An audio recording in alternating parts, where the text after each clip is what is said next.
Welcome back to Half Moon's Picks, and this is the championship round of the 2016-2017 season of the NFL. Quickly to go over last week, I did fairly well. Went 3-1 ATS and 3-1 over and under.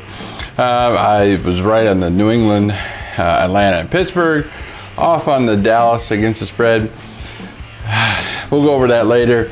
One thing I wasn't predicting on how bad teams played after having a week off. So being rusty didn't help for you.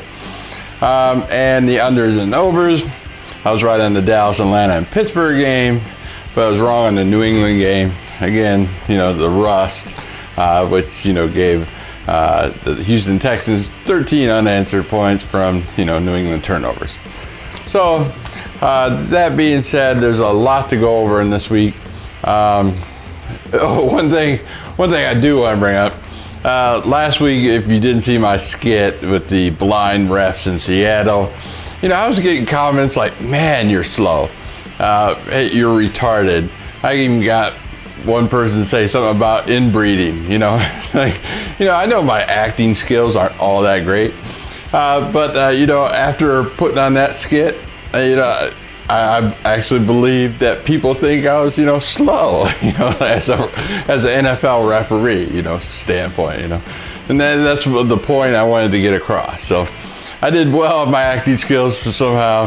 So I had actually some people just get on the video, see that, thought I was some kind of, I'm a higher educated person, so no one's ever called me slow before, but since that skit came along, I thought that was kind of funny. So I did my part. So I got a lot to cover. One thing we do want to know when it comes to betting, we want to go against the odds makers. We don't want to, say, "Hey, this is my favorite team." And, I get caught up in that trap. I'm a Lions fan, sometimes. But I try not to. But it's my team. I got to root for them. I'm going to bet on them. These four teams are not my team. I'm going against the odds makers in Vegas. It has nothing to do with the teams, on what I feel. I'm not a big Tom Brady fan. Ooh, I love Tom Brady. No, that's not me. Big Ben Roethlisberger. No, that's not me. This is what we're going. We're going against the numbers. So that being said, let's get on with the show.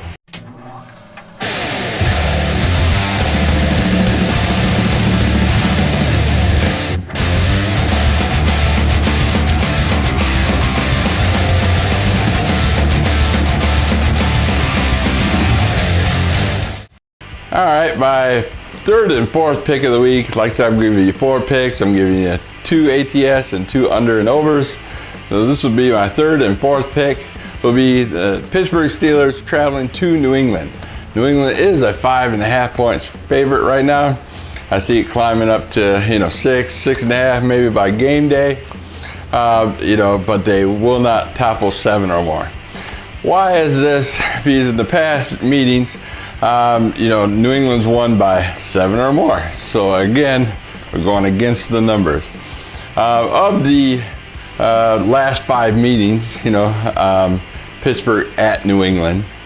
New England has covered 7 or more, on all 5. One game, Tom Brady did not play. Matt Castle played. That was the 08 meeting? 2008, where Pittsburgh actually did win. So I'm not counting that. So of the 4 meetings, New England's beat them by 7 or more. Good odds there. So you want that 7 or more. Now, if it gets over 7, which I highly doubt, you'd go maybe Pittsburgh. But on this one, since it's 7 or more, we're going New England minus the 5.5. And a lot of people say, it's too much. It's going to be a close game. Pittsburgh's offense is a little underrated. Overrated on the road, I should say. They're great at home, and they just blow teams out. But on the road, they just keep games close. Last week, they didn't even score a touchdown. They got like 6 field goals. It should have been, if they're the high-powered offense, they think you at least score 1 touchdown, right? It makes sense. Now, New England's defense is a little bit better. I'm going to go over these numbers here real quick. So Look at New England real quick. They're the number 4 ranked offense overall, number 4 in passing, and number 7 in the rush. So top 10 offense all around.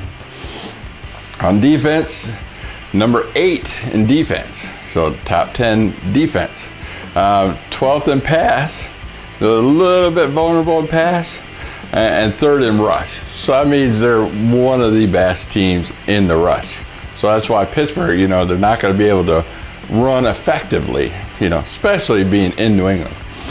And now we'll go on the Pittsburgh side, Pittsburgh side on their offense, they're 7th in the offense, There's some good weapons, So they're top 10, 6th in pass and 14 in rush, So they're not going to get that rushing game. So you cross reference, so it's 14th in rush and offense on Pittsburgh, and the 3rd rush defense in New England. So they're not going to get that rushing game going.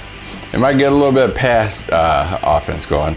And then you look on the opposite end, and on the defensive side of Pittsburgh. 12th in defense, not too bad, but this is, the championship round. These are top teams here. 16th in pass, oh, that's not good. Tom Brady, number 4 in pass, And then, you got 13th against the rush.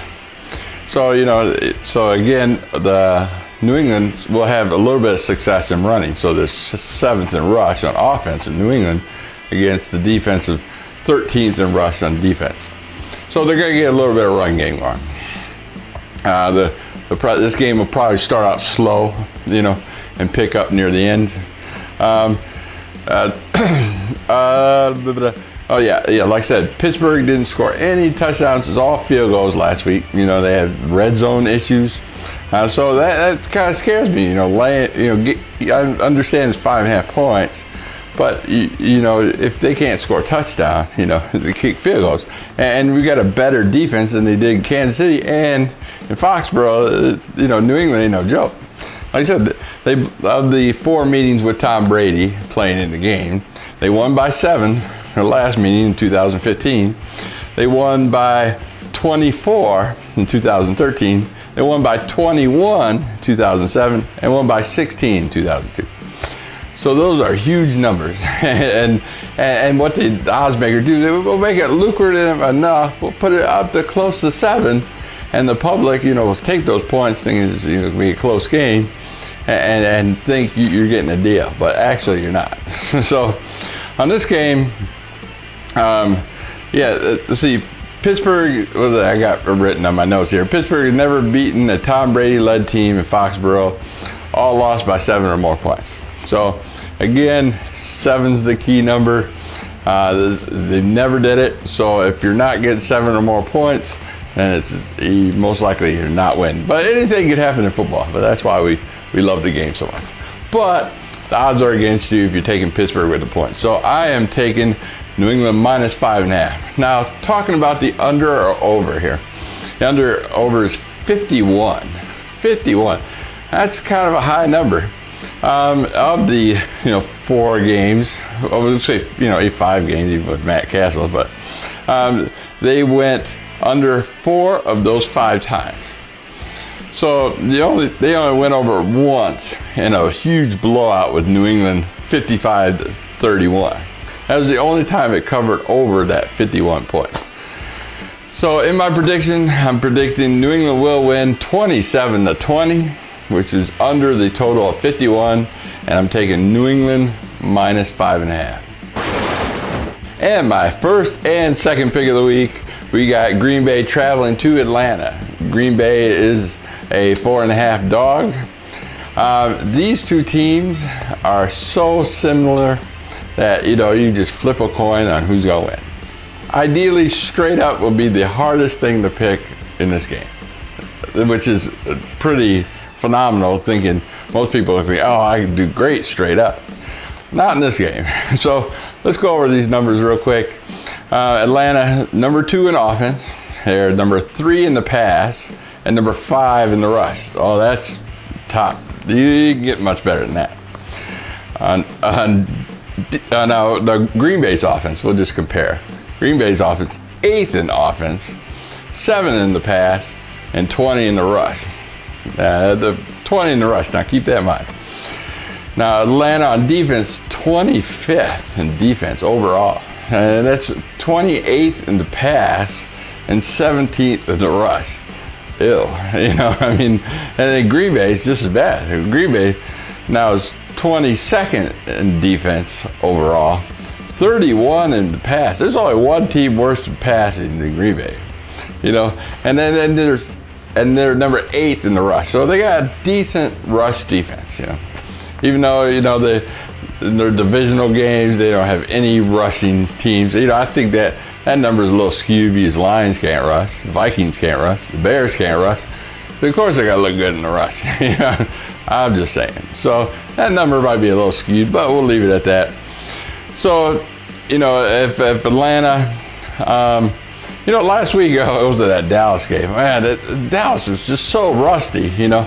And they played the Green Bay game. They played just like the Lions did. You got to come out scoring, come out fast, take that run game away from Dallas, make them pass against you. And that's why, you know, Detroit kept up in the first half. Dallas is a second half team. And as it showed, they did come back against an 18-point differential against Green Bay. And Green Bay pulled out last minute, so it got in their favor. Awesome game. Awesome. You know, Mike McCarthy, oh my God, great game plan. But I think he stole it from Detroit, you know, with the same exact game plan. They just executed it a lot better than Detroit. That's why Green Bay is better, and I hate Green Bay. Anyway, moving on. So what this team, it looks like it's going to be a huge shootout. So, you know, it's going to go back and forth battle. You know, you got elite quarterbacks, elite receivers, and just, you know, and no defense to stop a pass on either team. But I think, so I'm taking, you know, this game most likely is going to win by a field goal or less on either side.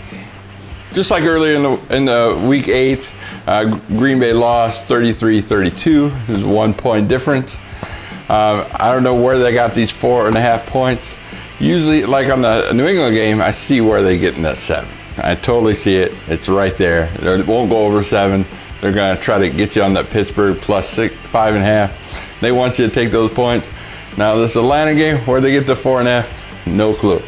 They're thinking, you know, everybody's going to be on the Atlanta bandwagon. They're at home. You know, number 2 offense. You know, they got a lot of Atlanta fans out there. There are a ton of Atlanta fans, believe it or not. And so, you know, there's a lot of Green Bay fans too. But, you know, the thing, Atlanta's at home. They score great. They got all kinds of weapons. Well, it's Green Bay, same thing. They're like identical teams. So, like I said, it's going to be back and forth battle. It's 3 points less to go to the winner. Straight up, I'm going to pick a Green Bay upset. And my score, I got, like I said, the Atlanta home games, if you look between the two teams, the last win was by Atlanta by 1. They lost the Green Bay by 11 in 2011. And again in 2011, they lost to Green Bay by 27. And they beat them in 2010 by 3.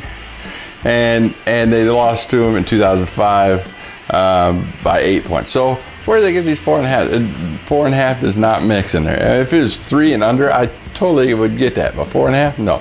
I'm taking the points on this with Green Bay, 4.5 points. I got the score 30-28.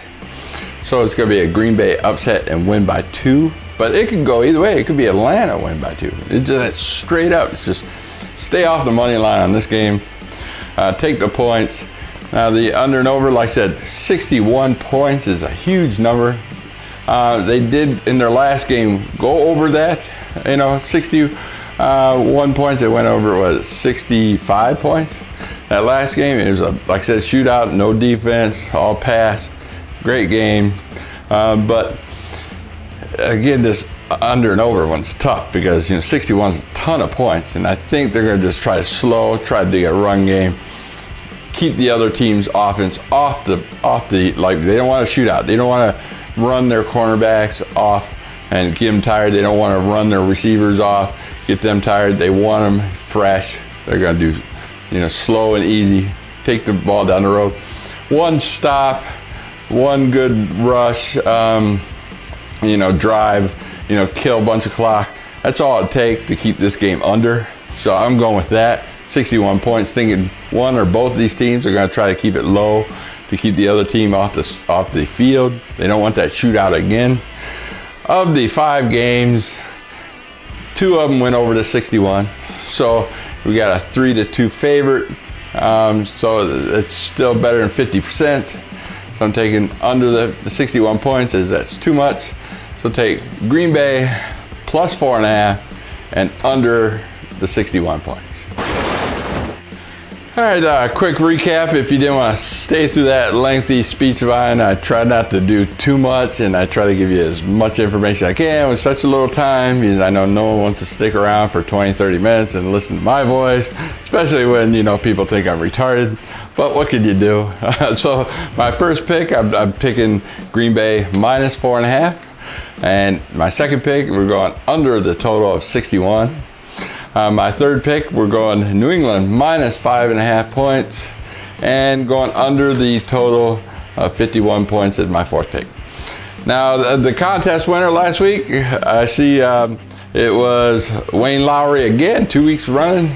Great job. He picked the score of 21-19. That was at the Pittsburgh-Kansas City game. My guess was, what did I say? I forgot what it was. That was just over. He beat me by 1 point. It was the only person that beat me by 1 point. And this week, we're going to go the contest of Tom Brady passing yards. Who are we going to pick? I think it's going to be a little, I'm going to say just under 300. I'm going to say 290 passing yards. That's a good number for me.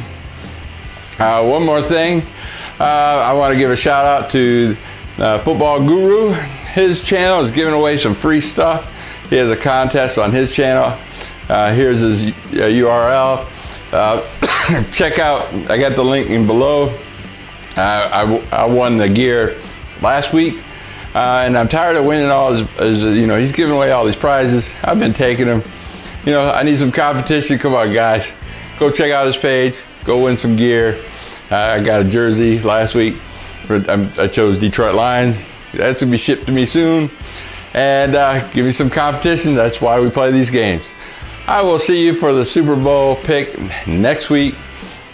I'll probably take a couple extra days because you get 2 weeks off for that Super Bowl pick. So give it time. I will put it out. Going to crunch all those numbers.